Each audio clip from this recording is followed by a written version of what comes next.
Okay, so Monday and Tuesday we dealt with memory issues, dealt with the memory map, and in particular the most important thing was that meminfo, and understanding the different things that are in the cached field, and the mapped field, and the anon pages field, and things like that. Then we also got into out-of-memory killer, that sort of thing. Wednesday then we moved to I/O and spent time talking about file system layout and understanding how the spindles are put together into LUNs and how the LUNs are put together into file systems, using RAID controller and using XVM in our case to build complex file systems. And then yesterday we talked about XFS, and again we had seen XFS issues earlier in the week. Looking at what I'm talking about is metadata activity. We also spent some time on direct I/O through XVM and matching stripe characteristics. And we did go into that I/O stages and profile different pieces, but we didn't spend a whole lot of time in detailing it in particular. Things like how many request merges were occurring. I also was not able to hit those XVM statistics, even though I upped the DMA size that XVM layer, the elevator, was blocking data into. And again, I have not been using those statistics for a long time because once the XVM block layer was put in, the numbers weren't a fair representation of what you're trying to do. Now, those XVM statistics, again, for me, are a characterization profiling type of tool. And I still, no matter what in my analysis, need to go back to my time to solution and my quality of service metrics. So when we were talking about direct I/O, we were not actually measuring the bandwidth. We were not computing the potential bandwidth we should have with the spindles that we had. We had 8 drives being put together, but we never went actually into any quality of service metrics on it. All we did was look at the I/O path and understand the sizing question as I move my data between the application out to the spindle.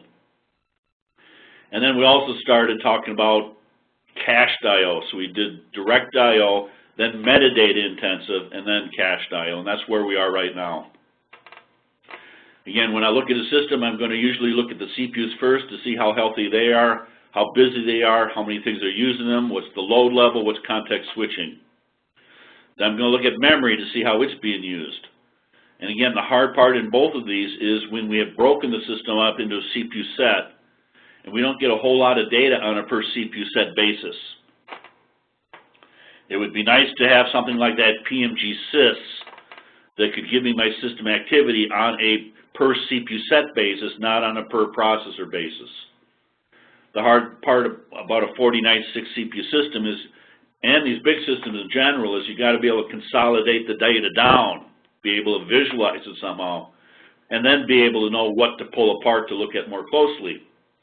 In a CPU set situation, some applications could have real trouble and other applications are just fine. And one of the key commands that we started using yesterday, actually all week, but yesterday in particular, was meminfo. And when I started off Monday, we had a boot CPU set and a login CPU set, but they were sharing the same node. So when somebody does something in the login CPU set, it would impact everything that was also in the boot CPU set. We'd run out of memory in that CPU set, we'd do swapping, we'd hit out-of-memory killer, also sucked up memory with inter-process communication and dev shmem and stuff. And I was trying to deliberately create contention on that one socket where both the login and the boot CPU set were contained. What we hadn't done all week was fire up PBS and actually start using CPU sets more.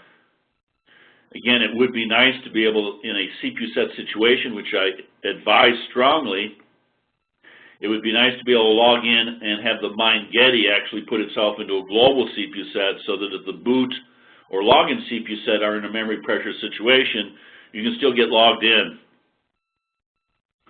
Also, I bit you yesterday with I/O, writing to an NFS server.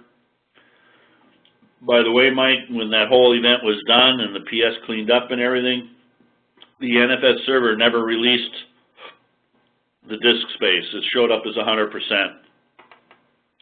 I had to bounce the system to be able to get that memory back. I could have bounced the NFS server, but I chose not to do that. I just did a clean reboot.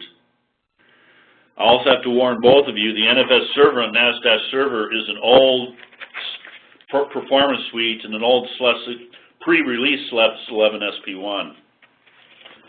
So if I were to be dealing with the support center, the first thing they'd want to do is check my software stack and rev levels, and then probably advise me to update the release levels of the software on the NAS server. So I want to talk about the page cache settings, then do a demo, then talk about the CPU scheduler, and then do a demo, and that's pretty much what I've got time for. So I've been calling this page cache file system buffer cache. Now originally they would call it page cache because all of memory was a cache.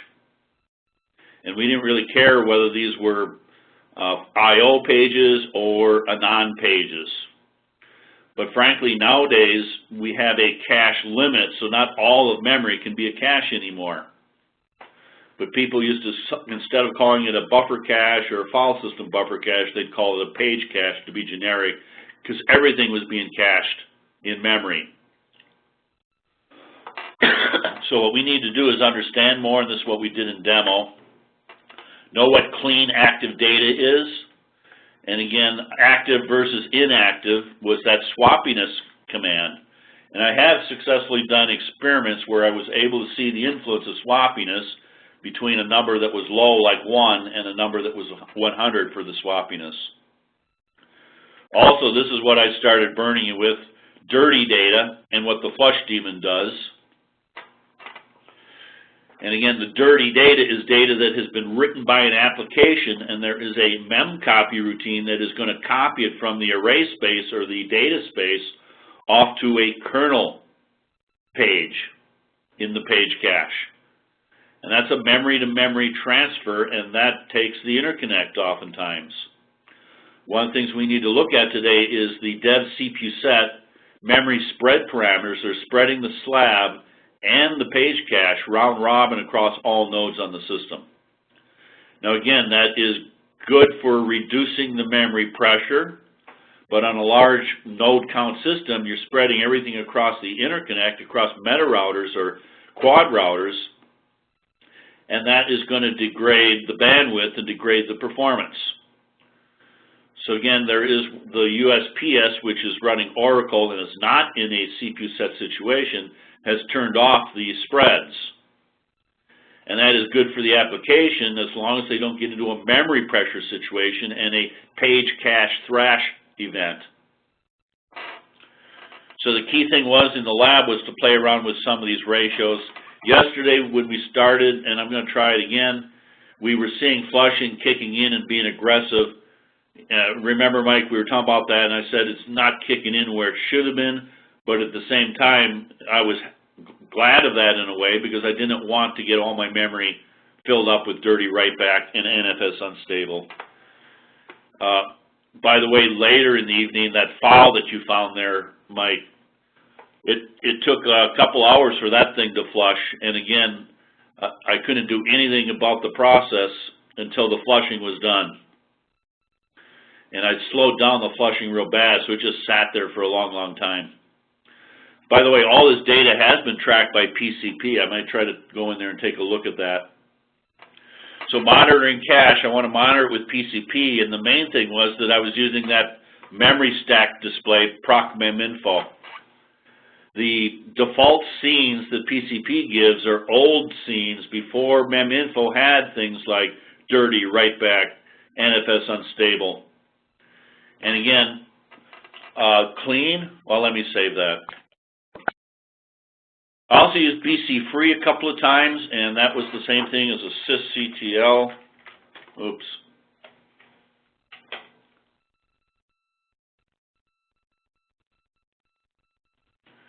Typing here now. sysctl-w vm.drop_caches equals 1 is for the cache,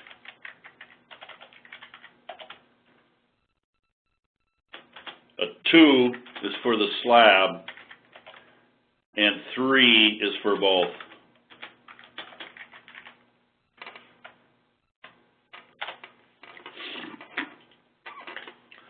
Also, though, BC free, if it's not running as root, or there's an option on BC free to specify particular nodes that you want to be trimmed or cleaned up, it fires off memhog.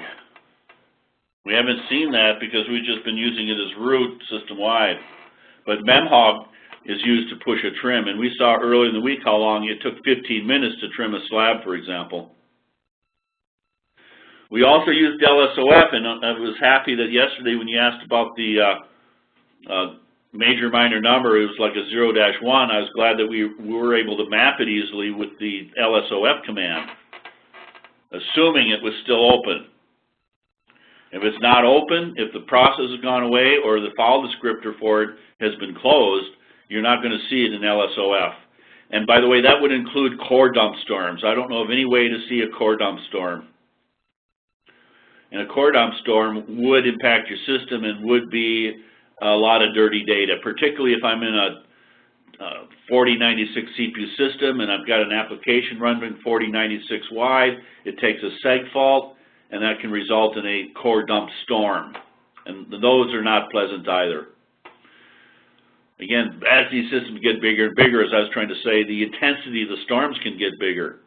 The intensity of the applications get bigger. As the CPUs get faster, the intensity of the problems they can create are higher. Also, trying to reinforce to you that the inter-process communication and the dev shemem are in the cached field. And also remember SAR-R and top, put the slab into the cached field.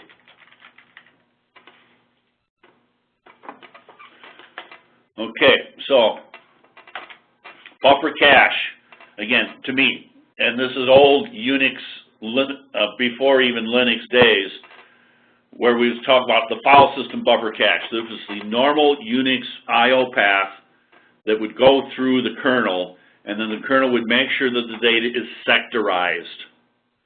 So to me, file system was the metadata, the inodes and the directories, and in IRIX and Unix, the inodes were in the buffer cache. But now in Linux, they are separated out into the kernel heap called the slab.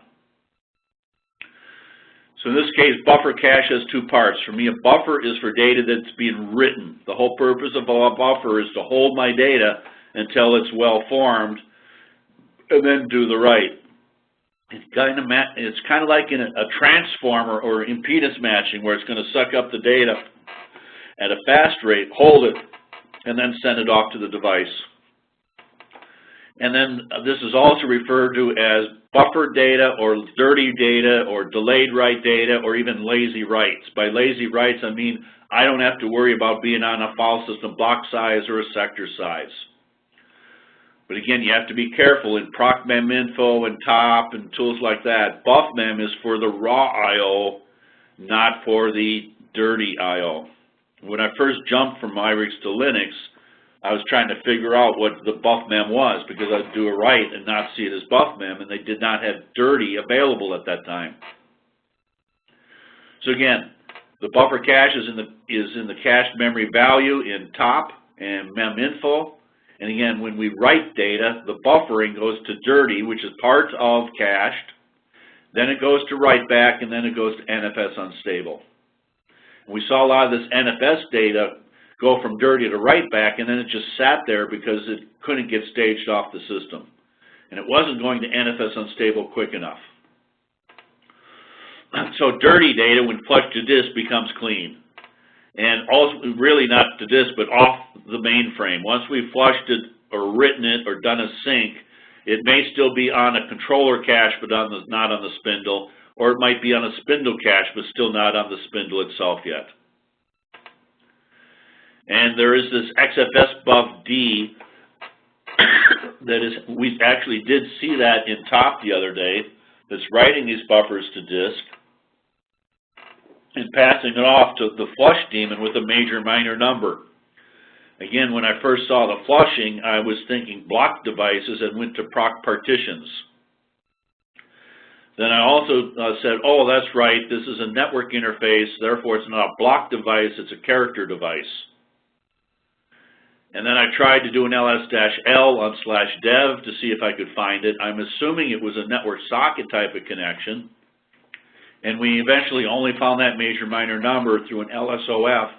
And then I just grepped for 0, 1 as a major minor number to see if I could pick it up. I'm sure there are better ways to do that, but that's just repeating what the demo happened yesterday.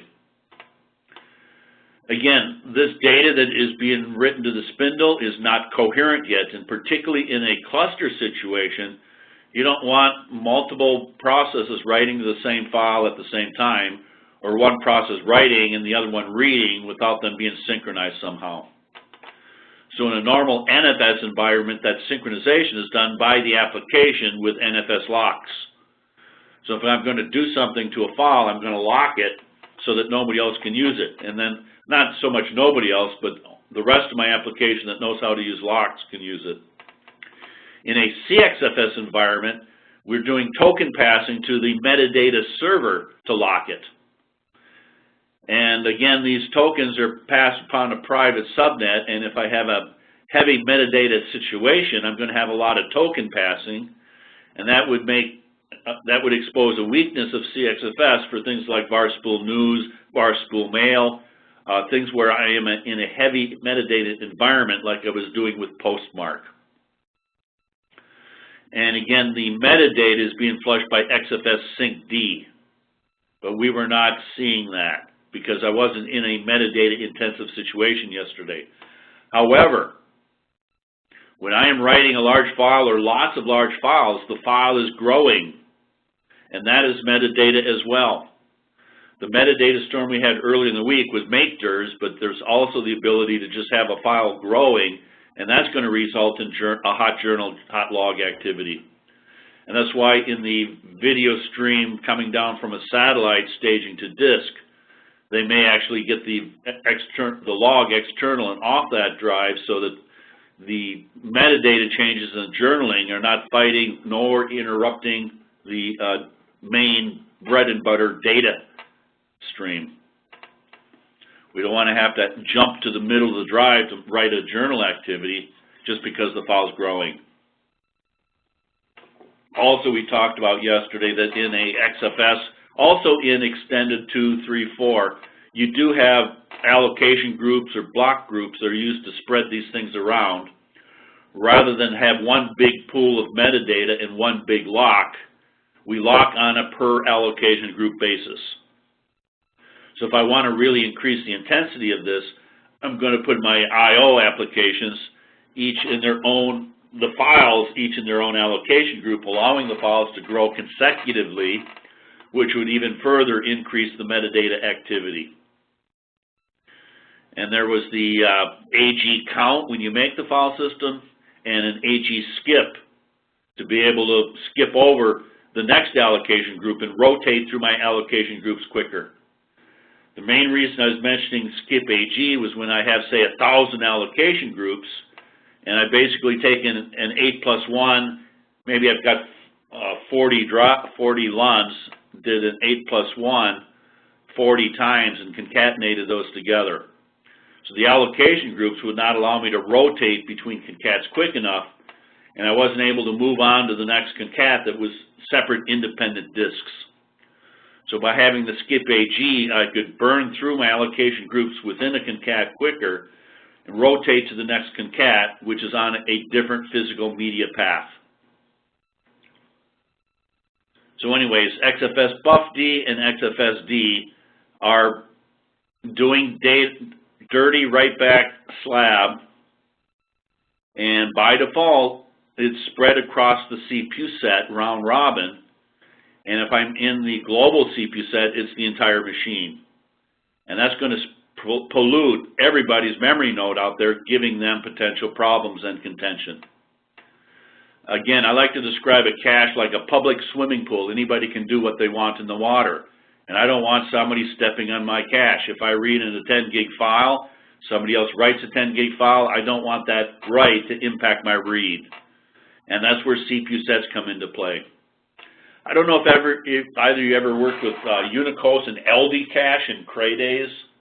That was one thing that LD cache also did. It contained my I/O within a subset of the buffer cache. So with LD cache, I could actually take my page cache and specify how big each page is and how many pages I want on a per file system basis. And to just give you a little story here, and Mike, it was ECMWF, and they were running this LD cache and looking at the LD cache hit statistics, cache rate statistics, and they kept saying, when I have LD cache off, my performance is terrible, but my statistics are good. In other words, LD cache, they were able to see lots of hits out of memory, but they were poor interactive response. Then they would put LD cache on, the numbers would look bad, but the response came back. Why?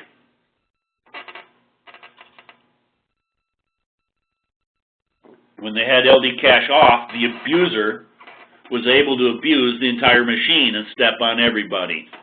But since it had a good, all the memory of the machine, its cache hit rates went up. It found lots of things in memory because it had all the memory to use it. But the interactive user was being marooned by the application that was dominating the system. So the statistics looked good for the application, but interactive, which is small little stuff, got stranded, marooned, and basically stuck there. And that's one thing to consider when these default dev.attr.conf files are put into place. Remember, a no-op is being used now. And I don't think there's any separation of the read and write queues with a no-op. So there was deadline and anticipatory, and those rotate between a read, write, and a expired or 5.0 queue that it's gone over its limit, a time limit, so that you don't get too much marooning. And I mentioned IRIX actually had a read and write queue as well and would rotate between them. That way 1,000 writes would not maroon a read. The elevator was the CFQ one, the pair queuing one, and that was supposedly rotating between processes so that one process can't dominate and maroon another process. So anyways, going back to this LD cache, once I put LD cache on, that application was now contained in a subset to the page cache, is basically partitioning up the cache. And in that case then, the statistics looked bad because that application had less memory to use, but now it wasn't stepping into my memory, polluting my stuff, and the noise was being kept away from the interactive user, and the subjective evaluation was the performance was better. CPU sets do the exact same thing, except it's not on a per file system basis. So a CPU set will protect the system from me. Any questions? Well, anyway, so the buffer, the dirty, the write back is what we're trying to play with right now. The other side was the cache. And again, cache, there's clean cache, but cache is broken up into many things. But it's the stuff that I can throw away because it's coherent, what I'm calling cache clean. And again, cache clean is not computed correctly anymore in PCP. Let me come back to that. So I was doing a watch on cat proc meminfo. I'd shown you how to use a PM chart to build a memory map. I even have a menstab script and node info to be able to look at this stuff. And nowadays, node info is even more critical because you can fill up a node, leave behind the shemem or the dirty and the write back, and then nobody else can use that memory. So this was the big picture yesterday, the stopover points for my data. I'm in a data array in the static portion or the heap dynamic malloc portion of the data segment. If I'm doing Fortran, there might be a library buffer there. In C, I don't really have a buffer. The application then does a read or a write system call. We'll just say it's a write this time. And we got 3 types of I/O. The top 2 are direct I/O. This one here, down here, is really for FFIO. This is for Fortran FFIO. And again, you have an FFIO event that can profile what's happening at the C to Fortran library level and profile this particular link here. So when I do a read or write system call, it is traceable with strace. One of the things I want to be sure you know is what is an IO request size for an application. I was going to send you email, but I think there's a lab step there to run XFS makefile. But I want you to be able to run an application and characterize the IO. Is it reading more than writing, writing more than reading? Is it sequential, is it random? Is it direct, raw, or cached? Is it synchronous or asynchronous? That sort of information. And in particular, what is the request size coming from the application? So again, going from logical, we go into the page cache by default. So this was the cached field. This was the direct, and this was direct up here. Now the page cache, what you really want with a cache is for this to get hot on the left and have zero activity going to disk.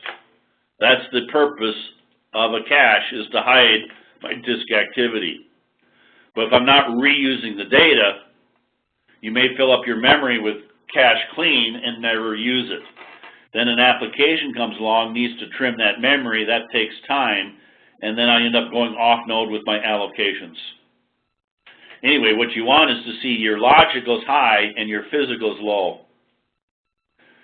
There are cases where you get the physicals real high and the logicals are low. This is what I call an upside down cache. My cache is upside down. I'm doing more physicals than logicals. And in general, this is due to what's called cache thrash effects. And I mean page cache thrash, not on-chip L1, L2, L3 caches. So this was an example that I hit at a site. They would read in a file, it would fill up all the cache. Then they would read up in another file, and it would fill up all the cache. They would toggle between these two files, both filling up the memory. And you get, in this day, by the way, this was IRIX.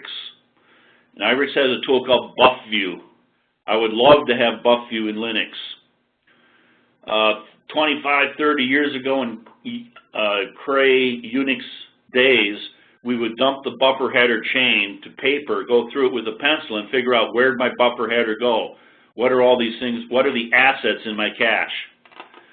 IRIX came along and BuffView was a top for the assets in the page cache. So if I had 100 gig cache there, BuffView would tell me what they are. Anyway, got into an upside down cache. The physicals were higher than logical. First time that I used BuffView, popped it up. And I said it was like seeing God. I saw the light. It immediately showed me what assets were thrashing. And I could see two different files. One file would load in and suck up all the memory. Then we could see the process hit the other file, and it would suck up all the memory and throw away the prior memory. And these two things were fighting to each trying to hold assets in memory that did not fit. And remember, that's what I talked about, this latency versus bandwidth. If it fits, I want to have it latency slanted. If it doesn't fit, I got to worry about bandwidth. Now let me come back to that cache thrash effect. So anyways, strace on the logical side, there are a couple other things, but we really don't get a whole lot. Those that knew IRIX and Unicode and Unix, there was a SAR-B that gave me logicals, physicals, and cache hit rates, but we don't get that in Linux. So anyways, the volume manager, the page cache, coming out of it then is my physical I/O, and we're going to go through the block SCSI layer, the elevator, and that's where the SAR statistics come from. So we're using SAR-DP. Again, I have seen systems where the disks were 100% busy, but the page cache was hiding it all because the applications were not waiting on I/O. I've seen other cases where the page cache was in terrible shape, but the disk was fine because of cache thrash effects. The other tool, though, after the block layer and into the actual device drivers themselves is block trace. I want to try to use that today and take a look at it. So block trace will actually profile each individual IOP. It's like an S-trace of the physicals. And again, this fire bucket, I've always compared this concept to a fire bucket brigade. All these stopover points, from the data array to the library buffer to the page cache to the stripe width of the disk and stuff like that. I want everything to be well-formed, hole-friendly numbers. I want them in powers of 2, and I typically want them, 4K isn't very good, but 4K, 8, 16, 32. But again, when I'm doing bandwidth, I'm not going to do things in 32K by chunks. But being able to get into 64K, 128K, 256, 512K, these are hole-friendly common numbers of the default settings for stripe unit and segment sizes, stripe unit on XVM and segment size on the disk controller itself. So again, I use the word impedance matching. As I'm moving the data around, I've got this buffer footprint. I want to fill it up 100% of the way, and I don't want to do lots of littles. I'd rather do one large. You're going to get your bandwidth by moving it in large chunks. But if my assets are such, like a credit card transaction, there may not be much I can do, in which case I've got to make sure I design my file system for lots of little IOs. And then we try to use striping in a different way and concat more than stripe, concat striped objects. Also, again, SG mode can get to the disk cache, SMEE GUI can get to the controller cache, and eventually the data gets to the spindle. And when we actually are doing data to the spindle, we used to try to actually do all our IO and track sector size chunks so that we were well formed to the device itself. But nowadays with zone bit drives, you have a different geometry depending upon where you're on the drive. And we try to let the disk cache itself take care of that. Any questions? So data that has been roughed from disk or has successfully flushed a disk is clean data. So when I write, I go from the user space to the kernel, and it shows up as dirty. Dirty will keep growing until I hit one of the flush thresholds. Again, there are supposed to be 3 flush thresholds, but I was seeing another one yesterday. But we're supposed to flush when dirty background ratio gets hit, we will start flushing. And again, Mike, I do advise dropping that as small as possible, but nobody has a good algorithm to say, here's my memory size, where should I set this? In my mind, I want to start the flushing before I get to more than the file system can handle. So if I know the file system handles 100 megabytes per second, I might be trying to flush, when I'm in the 100 megabyte range. Try to keep ahead of it, what I call trickle flush, and that's what I was trying to endorse, is a trickle flush concept. Disadvantage to trickle flush is if I'm a read, write, write situation, if I have a lot of write cancels, then we might be flushing too aggressively. Mike, that's what I was trying to emphasize earlier as well, if I need to know my workload. And I may have a whole bunch of dirty data, but if I'm read, write, read, write, read, write, or read, write, write, write, write, write, then slowing down that flushing helps me. If I'm doing a lot of write cancels, throttling back my flushing might help me. So once the data is flushed off of memory, it's called clean. Now, clean is not something that Linux uses. That was something that I called it from the IRIX days. And at the time, PCP was still owned by SGI, and I had them add in a cache clean field. That was something added to the PCP itself. By the way, I did not get a chance to mention this, but PCP can now derive its own metrics. So I can put into the .pcp directory a derived file. I can create a new metric name and add 2 other metrics to it and derive a metric, but I can only add and subtract. I can't do a multiply or divide, I don't remember for sure. And I definitely can't do a bound thing, like if you go negative, don't go negative, just make it 0.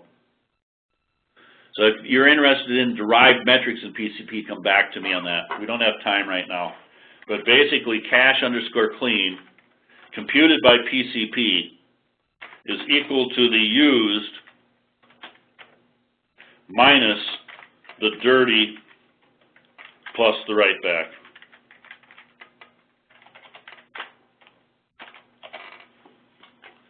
Okay, so what's wrong with that? We're not counting NFS unstable, and we're not counting the shemem.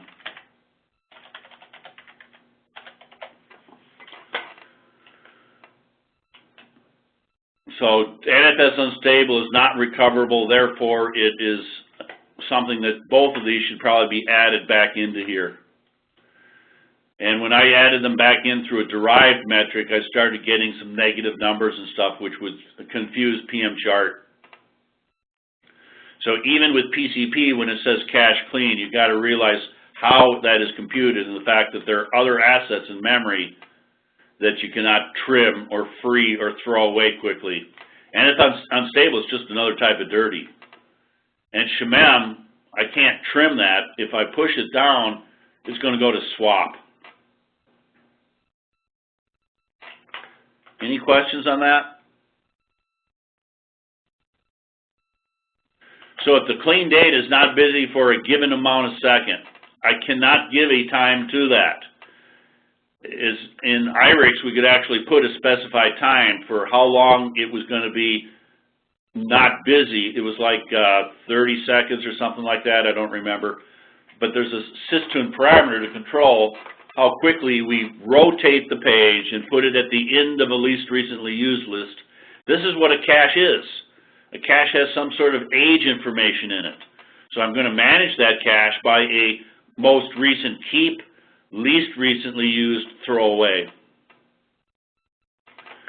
So if the clean data is not busy for a swappiness interval, and again, swapping is going to control the balance between, let me go to a whiteboard here.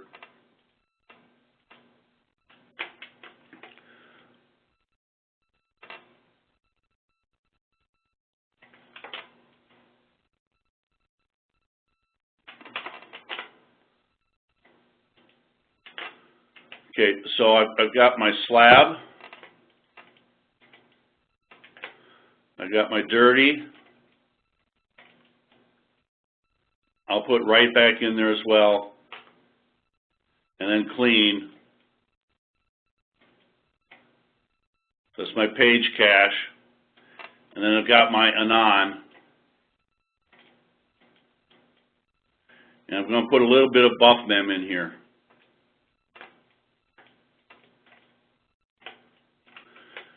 So these two then are broken. So we have an active portion and an inactive portion.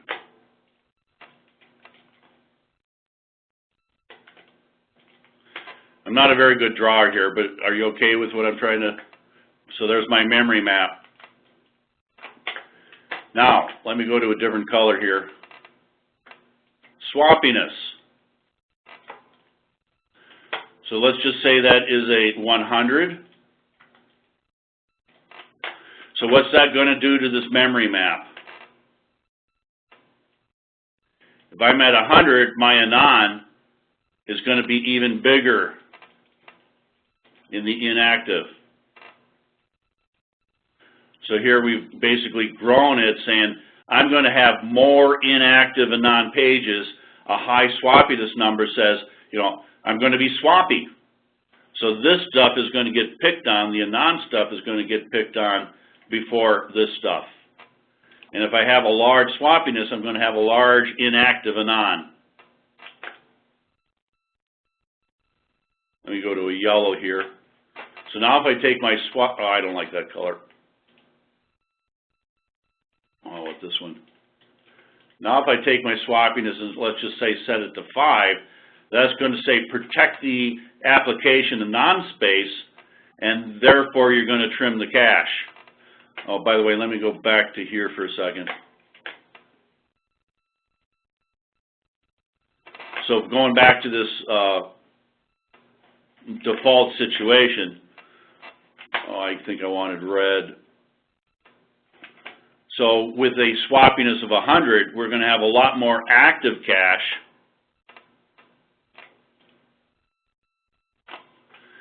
And then when we trim, we're going to trim this, let's just say we trim the, actually we saw it earlier in the week, we're going to trim the buff mem first, but I usually see the slab, I'm not sure, I normally say slab first, buff mem second, but I'm just going with what I saw this week. trim the slab first, buff mem second, then we're going to trim the inactive, then the active, then we're going to swap the inactive and non, then we're going to swap the active and non. Now if I go back to the other scenario here, so if I set my swappiness to 5, that's going to make my, we still got the slab down here.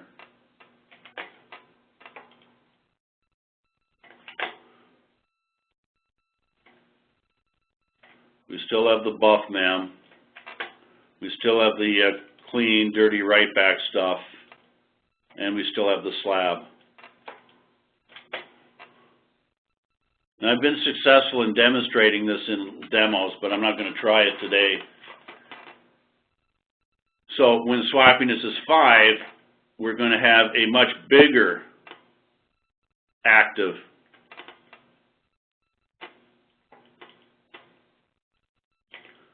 So then this would be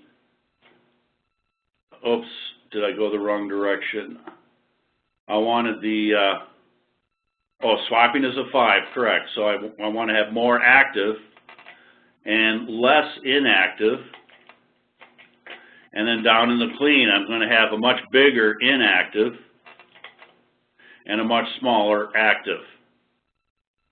And now when I trim aggressively, again, I'm going to trim, I'm saying I'm trimming the slab first, the buff mem second, and then I'm going to go to the inactive cache third. And since it's bigger now because swappiness is low, we're going to be a lot more aggressive in trimming the inactive portion of the cache. Then the active portion of the cache, then the non-inactive, but it's much, much smaller inactive, which means we're going to tend to protect the active more. And then finally the active portion. Again, these are swaps. Are we okay with the concept or the drawing here right now? So I don't have the ability to mark it active, inactive for a given time window like I had in the past. It was more of a ratio based upon this swappiness. Again, the other one here was the slab versus the cache, and that was that VFS cache pressure.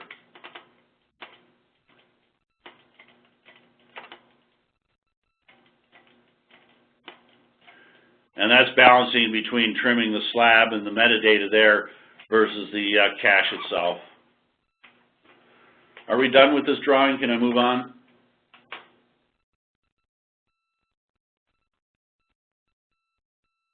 Let me, we can come back to that if you need. So if we're short on memory, and this is what I've always had, metadata is released first, which is the slab. And then typically we have to see whether we're inodes or directory entries. I'm just leaving that as an open question. Then we do the inactive clean data, then the active clean data. Again, meminfo now breaks out active and inactive between a non and file. The default for swappiness, by the way, is 60, which means swappiness for the process. Now, to me, that's pretty good in a web browser situation on my laptop because I'm going to have a lot of web pages that are inactive that had been in cache. And I want to keep them there. Also remember that shared memory, IPCS, and I also have to specify the dev shemem.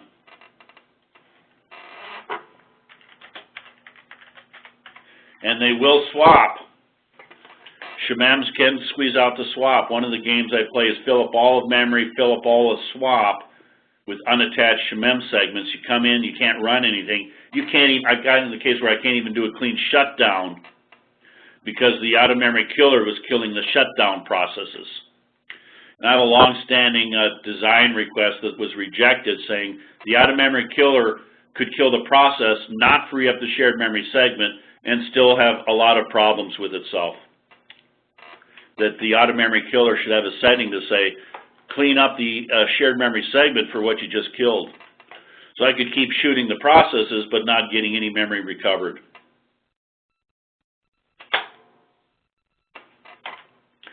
So going on to writes, foul writes are done using delayed write buffers, lazy writes.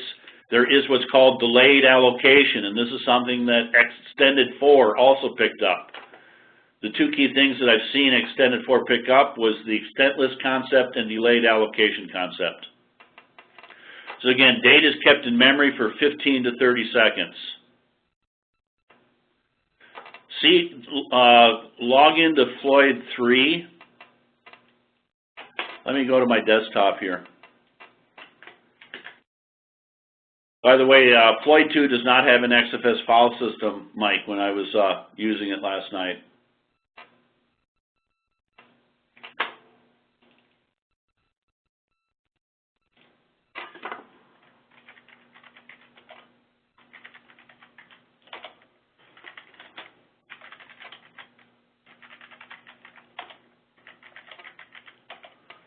So, Mike, this is what I was thinking might have been affecting us here.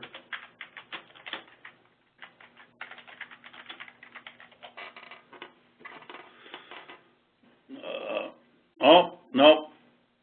Here, this. So this is telling me to start flushing every 15 seconds. Now, I typically have not seen that working on past releases, but last night I was suspecting maybe that is actually working now.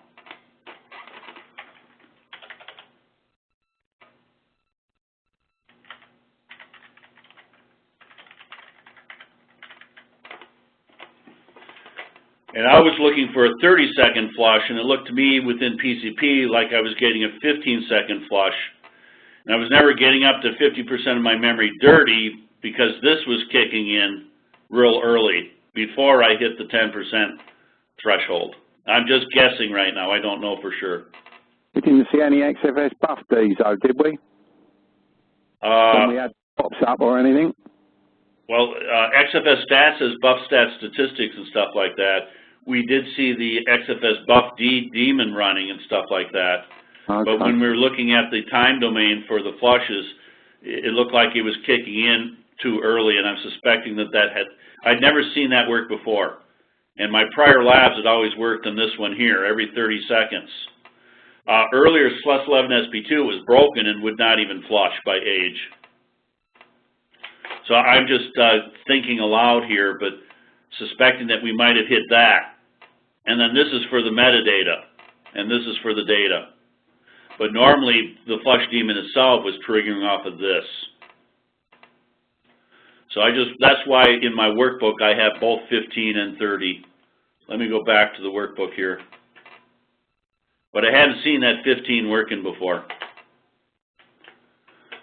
So that's why I've got 15 or 30 seconds. And there's a delayed allocation. Again, the purpose of delayed allocation is to be able to get more of the file in memory and have a better idea of how big it is, and to reduce the number of allocations and to do larger contiguous allocations at a time. So what I'm saying is delayed allocation was meant to reduce fragmentation. Now, there are two ends of the spectrum here. I can have a tar command, tar, CPIO, those are very low I/O intensity. And again, by I/O intensity, I mean bytes transferred per user CPU time. So these are what I call low I/O intensity applications, dump and restore. But then you've got high I/O applications where there's CPU work behind them, and they're generating a large bytes per CPU second. These high I/O applications, what I talk about is like a shock absorber. I can punch the data into the cache, and it's like a spring and sucks it up. So the higher I/O intensive applications can punch that data into the cache quicker, get the cache to grow quicker, and delayed allocation allows it to get a better idea how big it's going to be, or get bigger chunks, and therefore do allocation in bigger chunks, and also reduce fragmentation because of that. We okay with that kind of concept? And 20, 30 years ago, the ones that had high bytes per user CPU time were the ones that were dominating the page cache or buffer cache. The other threshold, which is the one that we were not seeing yesterday, but last night I was seeing it again when I undid CPU sets and stuff like that. That was 10% of my memory being dirty, and something called dirty background ratio.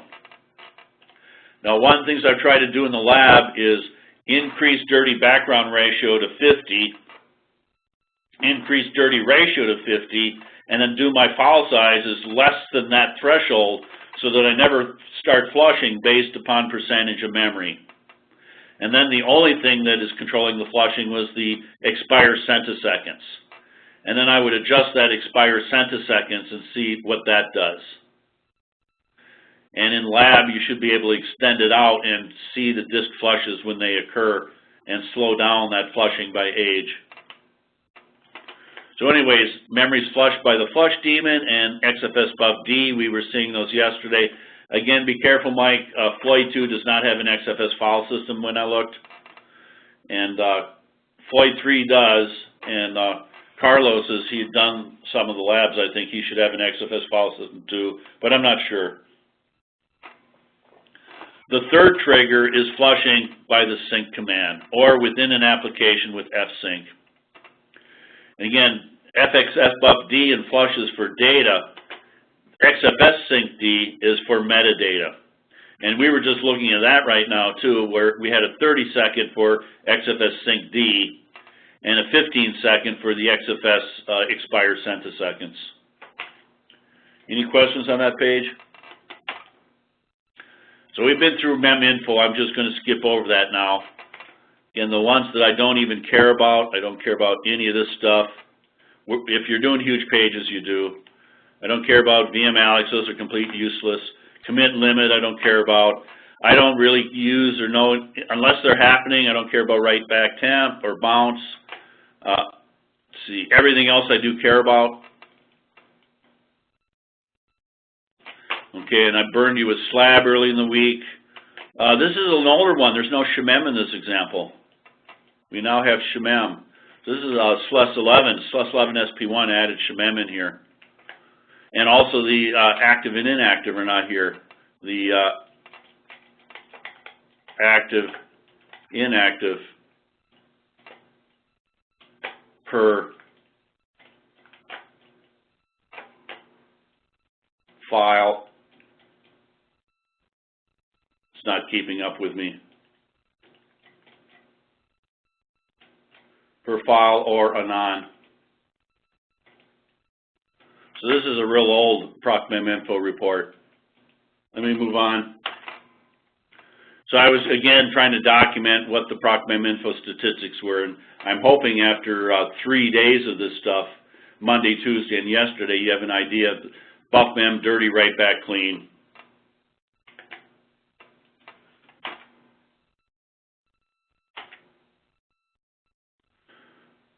Okay, it's not keeping up with me. Hang on here.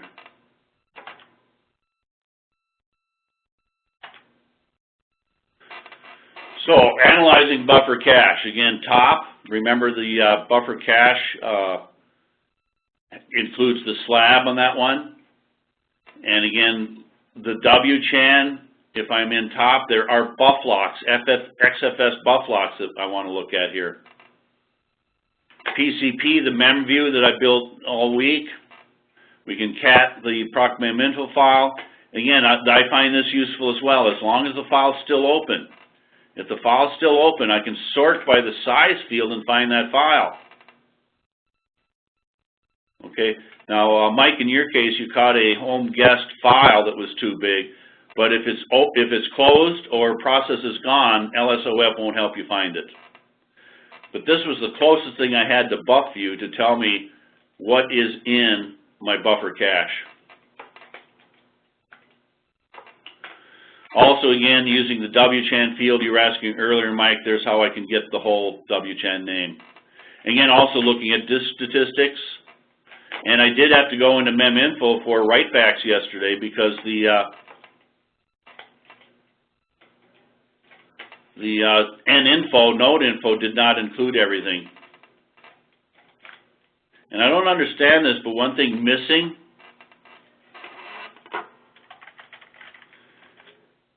in the per node is the cache field. So I don't have any way of computing cache clean on a per node basis, because I don't have a cached field.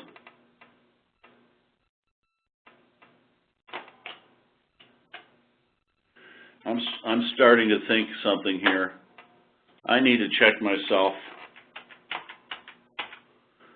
Wasn't listening to myself very well, I suspect.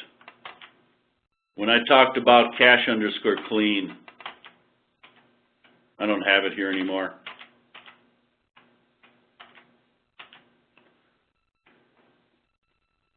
Let's see. There we are. I was wrong earlier. I wasn't even listening to myself. Cache clean I derived as cached minus the dirty and the right back, not used. I said used before and I was wrong. I don't know. Must be Friday. So, but we also have to include in here the NFS and the mem. And they were just not available in the older days when this cached metric was being figured out.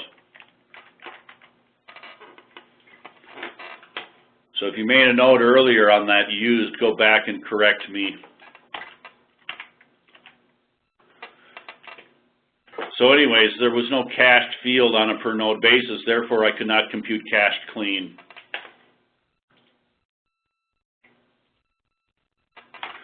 So SAR-B is completely different than the Unix, AT&T Unix, Unicos, IRIX thing. This is coming from proc disk stats. It's a total of all the SAR-D data. Basically what's going to the device drivers. But in IRIX and AT&T Unix days, SAR-B had logicals, physicals, and cache hit rates. And I do miss that particular metric here. So these are just the total number of IOPS going to all disk drives out there, reads, writes, and then the total number of blocks. Then in mem.util, our physmem, again, used, free, cached, which we broke out quite a bit several times.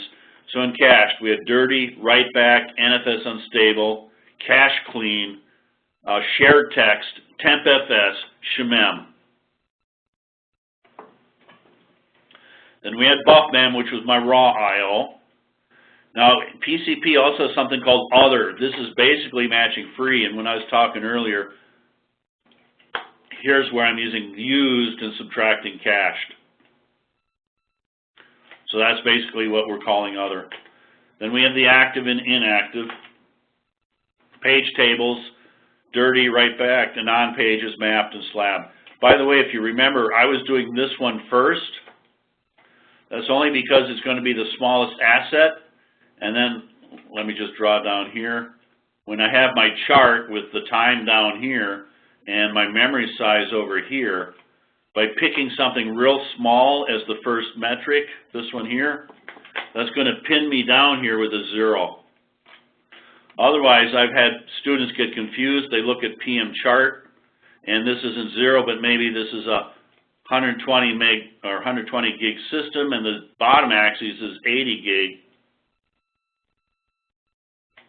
Because of the way PM chart works, it doesn't tie it down to 0 like I wanted. And then this one over here, let's just say this was 120 gig here. So over here we might have 80 gig of it, something like this, and it might look like this. But then when we look at this one, it would look a lot bigger because you've zoomed into that particular area. So I always get a laugh when the news is putting stock charts or something like that, and then they lop off the whole thing and zoom in. You can zoom into anything and make it look real bad and dynamic. So anyway, I'm just saying that's why I use the page tables 0 these days, is to make sure that, or use page tables as the smallest to make sure that I'm tied down to a 0 axis. The PCP engineers haven't wanted to fix that. I have a long-standing request for that. Anyway, after page tables are dirty, are write back, are anon pages. Again, anon pages includes mmapped. And mmapped is not mmapped. It is mem.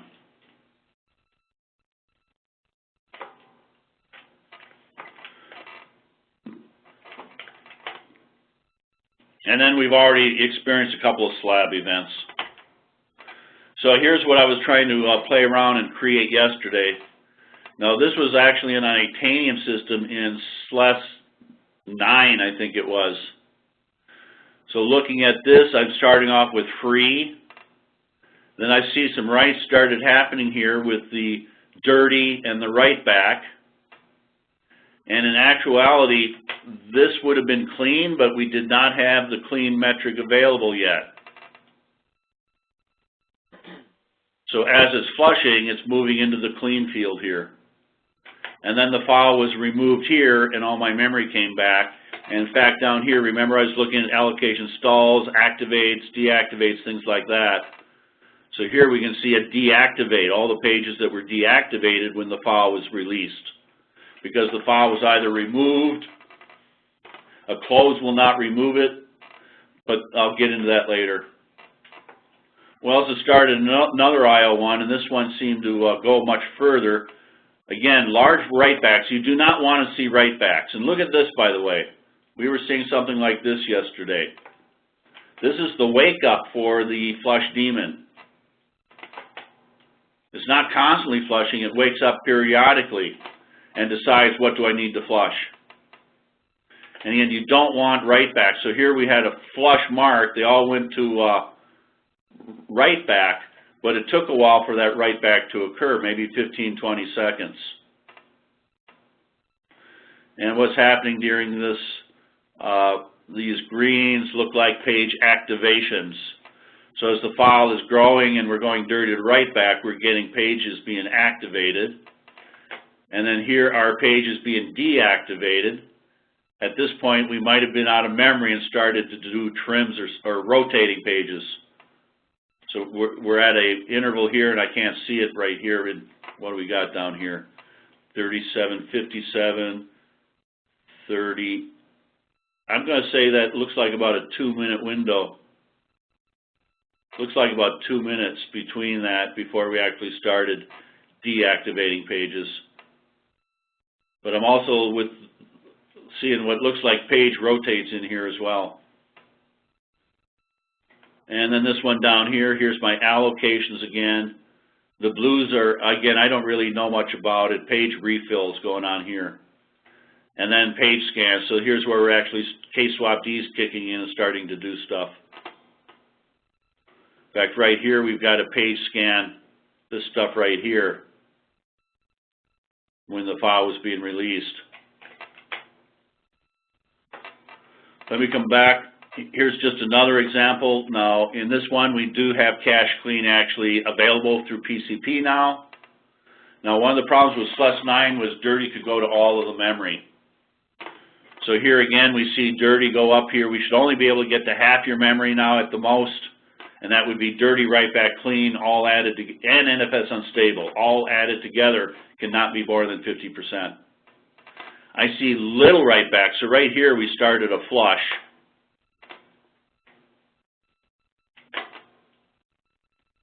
And I see little flushes as it's going along, and then we stopped. So all that data that was down here that was dirty flushed to write back, and write back did not stick around. It was picked up and flushed quickly, and it went to clean. Then the flush daemon went to sleep, and then it popped up again. By the way, in SLES 9, the daemon was a BD flush. In SLES 10, it was a PD flush, and now it's just called flush. So we had another wake up of the daemon here, and there is a parameter to specify how often do I wake up my daemon, my flush daemon. So then we got another flush occurring, and then it stopped. And by the way, this kernel was buggy, and it never flushed. So I had 8 gig of dirty data that never flushed. And I let it sit there for days, and then ended up filing a bug on it. So here's the main thing I want to get to here. Try to wrap up the lecture and take a break here. Dirty background ratio, the point at which we start flushing, but we have delayed asynchronous writes. So when we get to 10% dirty by default, the flush daemon is going to start moving stuff from dirty to write back. but the application is still able to write, so we're able to continue. The application should not be put to sleep, but we were seeing things go to sleep yesterday on that get page. When we get to dirty ratio, which by default is 40%, and the maximum it can go is 50. By the way, the maximum that this, or minimum this can go is 5, and the greatest that this can go is 50. So when we hit dirty ratio, the process is put to sleep and the writes become synchronous. At this point, the kernel is saying, stop writing to me, I can't take it, you're choking me. And then here's that write back centiseconds. This is how often the flush daemon wakes up. So it's a 5-second wake up.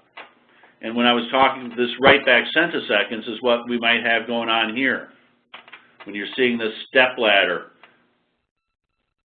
So we wake up here, flush, did some flushing, woke up here, did some more flushing, there was a wake up here, did some flushing, there was a wake up there doing some flushing. So there is a wake up interval for the flush daemon. And then dirty expire centiseconds is the one that I want you to play with as well. Put background ratio and dirty ratio half your memory, and then write a file that is maybe 25% of your memory such that you never hit these two thresholds. And then you should be able to see, once you start the write and set it out, instead of 30 seconds, maybe 2 minutes. Mike, and yours, I set it to 10 minutes last night because I just wanted to see it. So we're either going to flush by background ratio, we're going to stop writing at dirty ratio, we're going to wake up and figure out what to do by write back centiseconds, and anything that is above background ratio or expire centiseconds will get flushed. And then the other one was the sync command, or in Fortran, the flush statement. The other one here was VFS cache pressure. We looked that up earlier in the week. Basically, if it's less than 100, we're going to protect the slab at the expense of the cache. And this might make sense on an NFS server, for example, where the metadata is important. If it's greater than 100, then we're going to protect the cache and trim the slab. Again, I've already gone through swappiness, how aggressively we're going to page rotate, and rotate is moving it from the active to the inactive list. Drop swappiness down to 0, we're protecting a non. If we put swappiness at 100, we're protecting, why do I say swap? We're swapping the anons and protecting the cache. So the higher the swappiness, the more likelihood of swapping a process. So I'm saying at 0, we protect the processes. At 100, we protect the cache. You also have to watch out for this one, zone reclaim mode. 1 is what we typically run, zone reclaim on. But there's also a 2. There were some Luster metadata servers that started having problems because it went to a default of 2 rather than 1. There's also this 4, zone will reclaim and swap pages. I don't play with this. We basically try to keep it to a 1. Then here were the other ones, XFS age buffer centiseconds. I'd like to try to change that. See if that's actually doing anything. It had not done anything in prior lab demos. How often to wake up XFS buff D, and then how often do we flush our metadata. And then also min slab ratio being the amount of memory the slab can use. Now I have seen this might drop down to 5%, but 5% is still quite large on a 16 terabyte machine. I do have a low priority RFE. The Linux community has to find a better way of doing this. And let me go off here for a second. I'm going to share my desktop.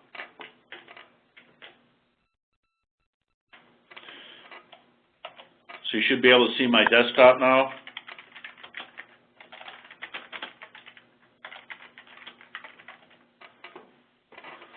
So there, my zone reclaim mode's 1. But my slab ratio is at the 99 right now. Let me just cat /proc/ /itc sysctl.conf. And I had already modified slab ratio, swappiness, and VFS cache pressure. And this was cloned to the other two nodes, so Carlos, you might find the same thing there.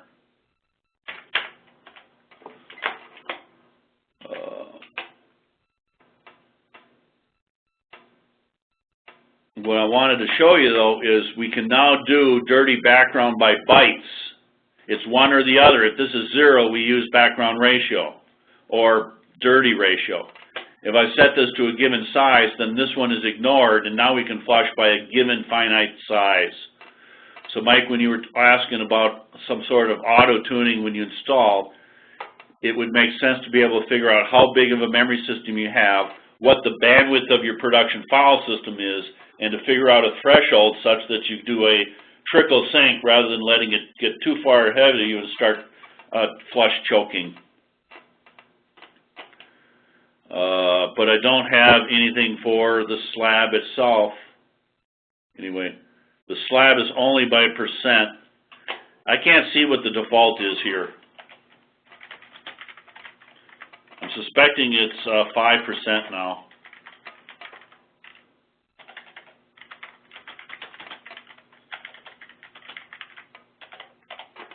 Yep, 5. So in the workbook, I still had it at 10. So there is a subtle change going on here where if it's a large memory system, they're dropping it from 10 to 5 or something. I haven't figured out where that's happening. That's not SGI. Any questions right now? I'm going to go back to my desktop or back to my slides. So I wish that, again, this is in bytes, these two. And we also now have a page cache limit to allow the largest that the cache can get to. I don't want to get a 16 terabyte cache and then have to recover memory from it and trim it. So when the page caches get too big, we can put a limit on the page cache. And again, this is all about abuse. The more I abuse it, the more the impact is. I can throttle back and protect that abuse. And there's also one that says ignore dirty in your page cache limit size. I wonder what that is right now. Let me go back here.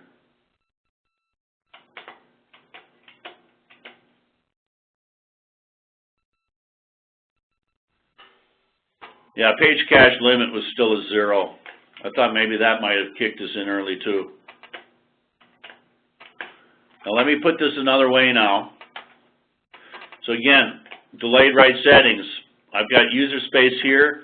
I've got the inactive and the active.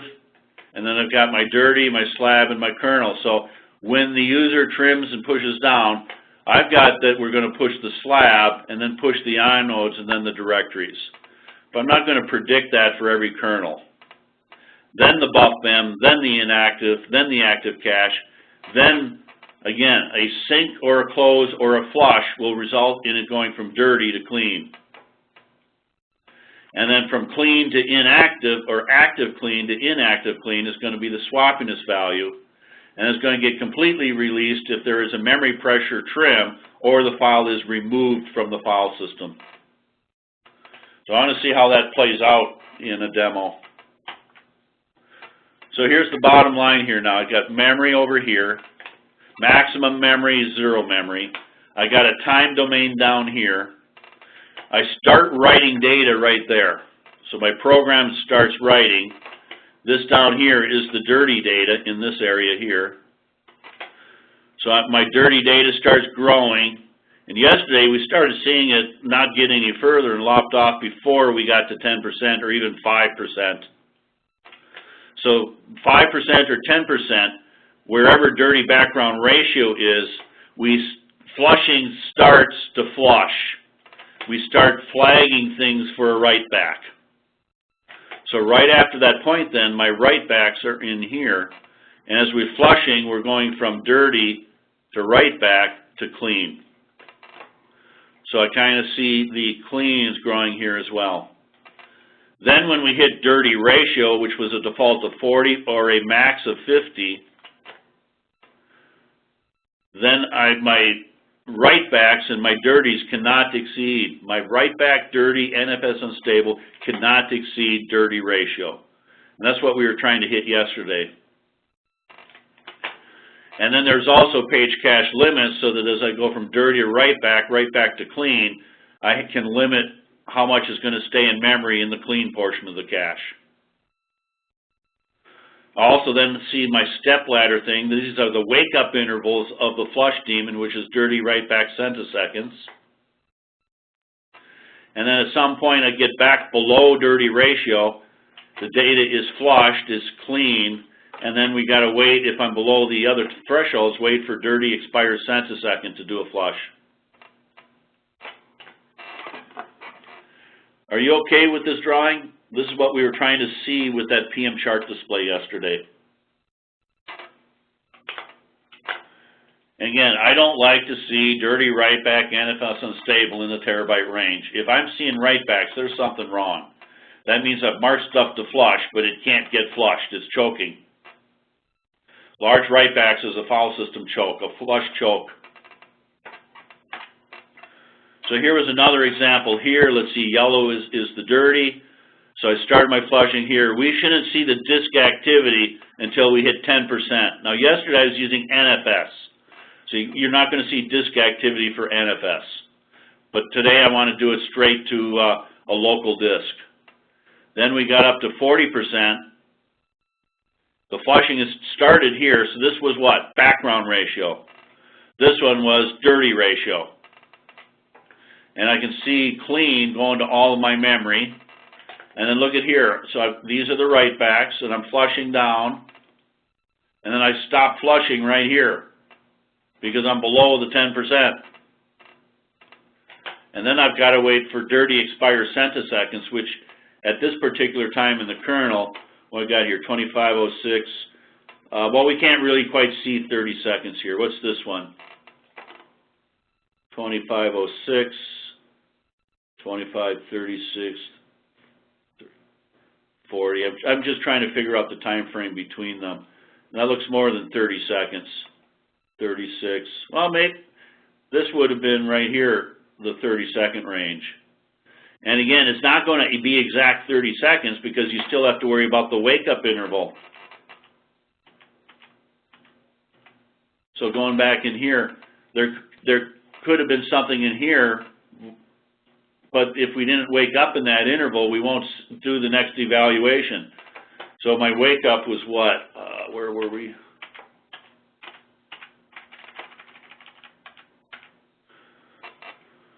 My wake-up centiseconds was every 5 seconds. So if something happened, if I got more than that during that 5 seconds, I wouldn't see it until the next wake-up. So that 30 seconds is going to vary, I don't know, 3 seconds either way, depending upon the window.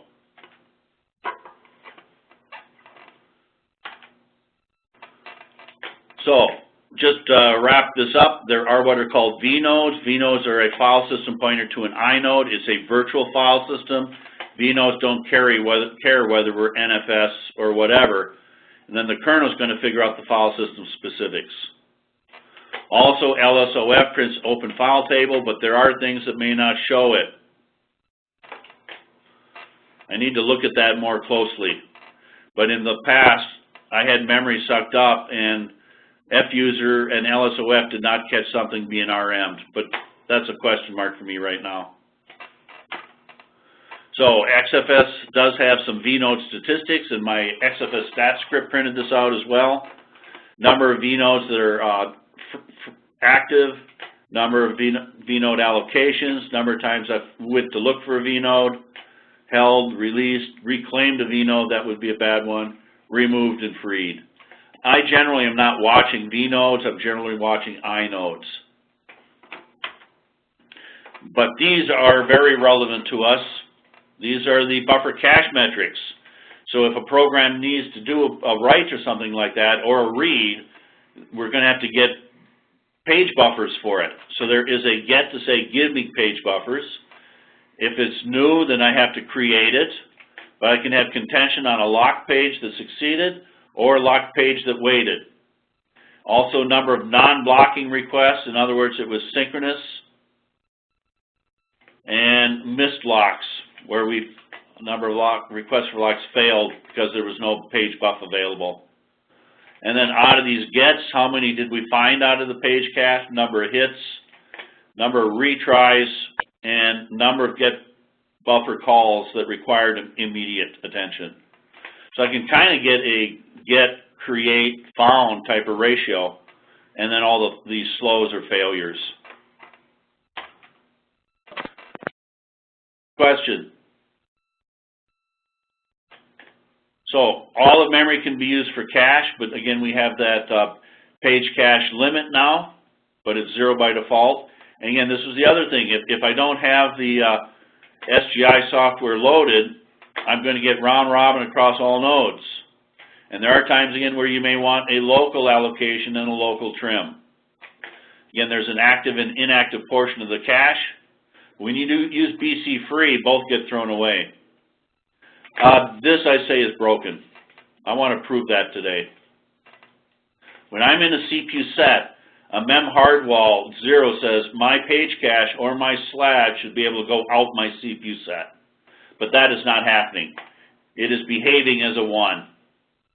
I've told Hetty and Alexis and other people about this. File the PV, but it's just on the bottom of the list.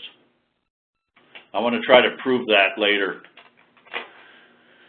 The cache memory is released. When the processes need memory, then we're going to get in some sort of reclaim. Again, I cannot release dirty or busy buffers. When the application removes the file, but not when closed. IRIX, when we closed it, the cache memory was freed up. And this was a common complaint for people. They'd log into their system, it was idle, and all their memory was gone, and they'd say, what's using all my memory? And we've been through that scenario with shemems, tempfs's, dirty, write back, clean, and stuff like that. A BC free can also release this stuff. And again, it took us like 15, 20 minutes to trim a 60 gig slab the other day. And also the programmer has the ability of saying don't need when they open up the file. And that means that we're going to release the memory on a close, which is the way IRIX behaved. So BC free, A for all nodes, N for node number. And again, memhog is going to be used, or if I'm not root.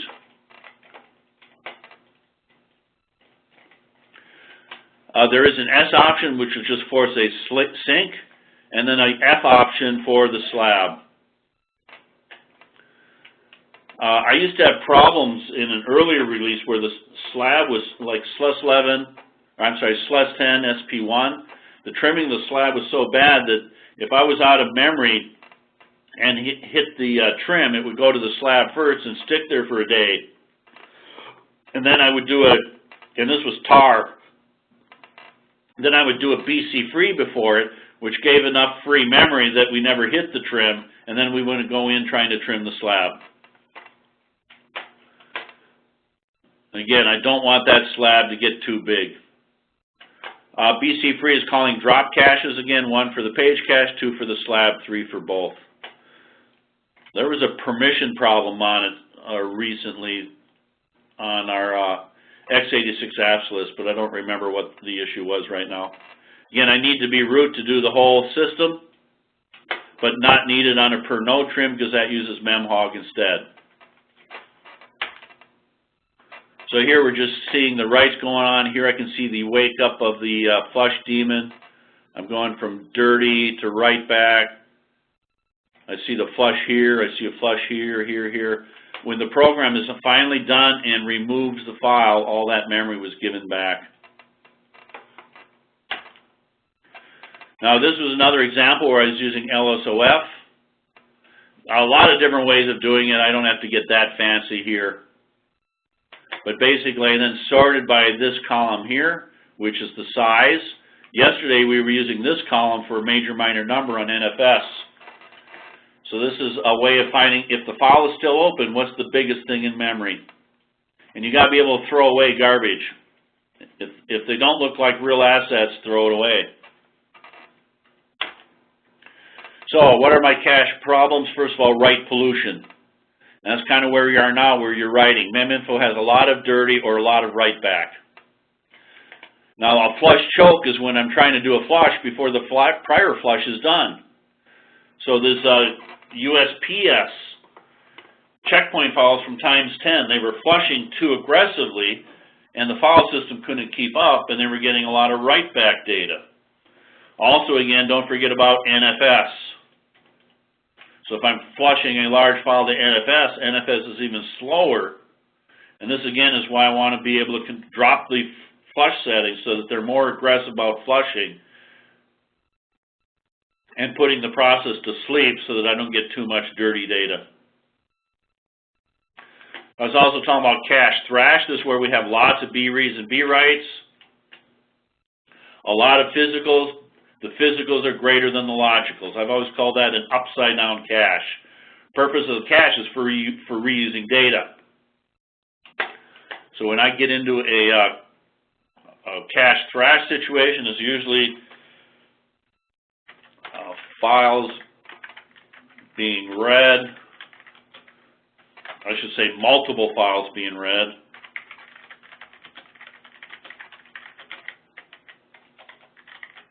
Don't fit memory.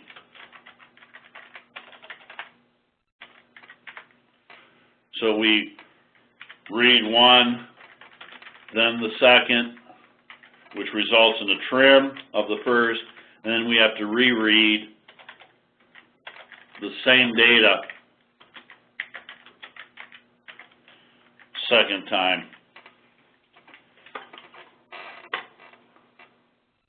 We used to have a SAR-B in IRIX and Unix that would spot cache thrash real easily because we were tracking the logicals and the physicals, but Linux isn't providing that. The other one is something I call cache domination. I can't get a buffer, they're all busy or dirty. Anon and map just push the cache to 0. There's no breathing room in the cache. And Mike, I think a lot of the problems that we had when we had large memory being used, but there was still some free mem left, was I still had a cache domination problem, and everybody's fighting for a cache that's been pushed down to 0, including shared text. So as I do the trim, as I trim the cache down, there's going to be more and more demand for the space that's left, and I'm getting squeezed down smaller and smaller, and more things are trying to use that space. And your shared text are in the cache. If cache is at 0, you can also, by the way, typically do a BC free and then see everything that was being used read back into memory from disk, from the file system. And another bad event is a core dump storm, particularly if I use a PID, and again, controlling the size of the core limits. But if I had a 4096 CPU system that had terabyte processes or 100 gigabyte processes, and I try to dump 4096 100 gig core dumps, that you will feel the impact of. And that's going to tie up both your disks and your page cache. And there's no easy way to see that. I don't think LSOF will show a core dump storm. I don't think it'll show the core dump files being open because it's not a process doing the core dump, it's the kernel. So, I'm ready for a break here. Solve the disk and file systems first, or it backs up into the cache. Again, it's like a sewer. I want to fix the drainage before I deal with the problem in the house. So if the file systems are backing up or slow, that's going to cause the cache a problem. That's what we had yesterday with the NFS one. Again, cache by default can take all of memory. Dirty can take up to 50%, but there's the page cache limit and dirty bytes to limit. Lower dirty ratio will keep the flushes ahead of the writes. Put the process to sleep early. And start the flushing early with the dirty background ratio. The SLAT can take all of memory. Watch out for that. BC free releases the cache. Again, freeing memory may use memhog for CPU set or node aware trimming. Flush writes all dirty data to disk. The flush chokes when the prior flush is not done yet. One of the lab exercises was for you to play with NR requests. The reason that I was upping NR requests was that will give me more IOPS and I'll see more write back. So that you can actually see it happening. But we were seeing write-backs for other reasons yesterday. Again, you can always add more memory, but that's never-ending return. All the memory will always be used. No ceiling by default, and you might want to set one on a 16 terabyte machine. So the key things to play with here, what's clean, active versus inactive, what's dirty and right back, and now we have NFS unstable. Know what the flush daemon does versus K-swap D. Play with dirty ratio, dirty background ratio, expires centiseconds. And then we had min slab ratio, BFS cache pressure, and swappiness. And there was also this XFS, I think this is an old name. Is that the old name?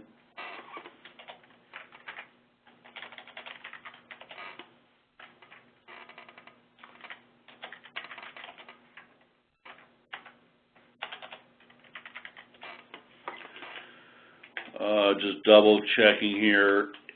XFS buff D under, which one did I want? XFS buff D. So there's an XFS sync D. There are three there now. Then we had a buff XFS buff D. You can do a sysctl-a and grep for XFS buff D. And then there was also age buffer centiseconds. And that's what I want to try to play with in lab. Age underscore buffer underscore centiseconds. And I do want to play a little bit with star-b, but again, star-b is pretty pointless. Instead, I've got that PCP disk view is the exact same data. And I do want to use ls to open files. We have created a couple of different kind of buffer cache problems, but now we're into the dirty writebacks. I would like to look at the buffer cache statistics that are in the XFS file. We did play with BC free early in the week. We did a slab trim, but I want to get into a CPU set situation again. I've used drop caches a couple of times. If I don't have BC free or I don't have performance or actually foundation loaded, then I can just work with drop caches directly. And here's what we need to get to next: how the cache and slab are handled in a CPU set, and then how do we manage memory when I run out of memory? Trimming the slab, trimming the buff mem, trimming the cache. And trickle swap versus flush choke. I don't want, actually, this is my slide, but trickle flush is what I was actually referring to versus a flush choke. What's a flush choke going to show? Writebacks. Anyway, any questions on any of those slides right now? I'm going to take a break here.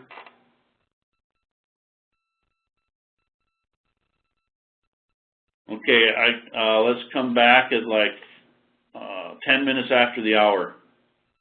That gives me a little bit more than 15 minutes, okay?